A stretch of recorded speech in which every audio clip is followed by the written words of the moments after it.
Hi hall, இன்றைக்கி கிட்ஸோட lunch box தான் பார்க்க போகிறோம். எப்போவுமே வந்து ஸ்நாக்ஸ் மட்டும் பாப்பா என்ன கேட்குறானோ நான் அதை கொடுத்து விடுவேன். Most of the time apple and pomegranate தான் கொடுப்போம். இன்றைக்கி வந்து கொய்யாக்கா கொடுக்கலாம். கொய்யாக்கா இது 3 தான் ஒன்று நான் அதிகமாக சாப்பிட்ற ஃப்ரூட்ஸு. கொய்யாக்கா கொடுத்து விட்டேன். ரொம்ப நாளாக வந்து கேரட் கொடுமான்னு கேட்டிருந்தேன் பாப்பா. அதனால் வந்து கேரட் வந்து ஸ்லைஸ் பண்ணி கொடுத்துருக்கு. கொய்யாக்காக்கு வந்து பாப்பாக்கு எப்போவுமே வந்து மிளகா பொடி தொட்டு தான் சாப்பிடுவோம். அதனால் ஒரு சின்ன டிஃபன் பாக்ஸில் வந்து மிளகா பொடி வந்து வச்சுருக்கேன்.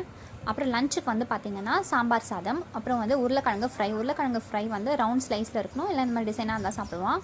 அதனால் வந்து குக்கீஸ் கட்டர்ஸ் வச்சு star shape, heart shape, diamond ஷேப்லாம் கட் பண்ணியிருக்கு. எங்களுக்கு வந்து இந்த மாதிரி பொடியாக கட் பண்ணி செஞ்சுட்டோம். இந்த மாதிரி செஞ்சால் பாப்பாவுக்கு பிடிக்காது, அதனால் அவனுக்கு மட்டும் தனியாக செஞ்சுருக்கோம். இன்றைக்கி லஞ்ச் வந்து பார்த்திங்கன்னா கேரட் போட்டு சாம்பார் சாதம் அண்ட் வந்து உருளைக்கிழங்கு ஃப்ரை.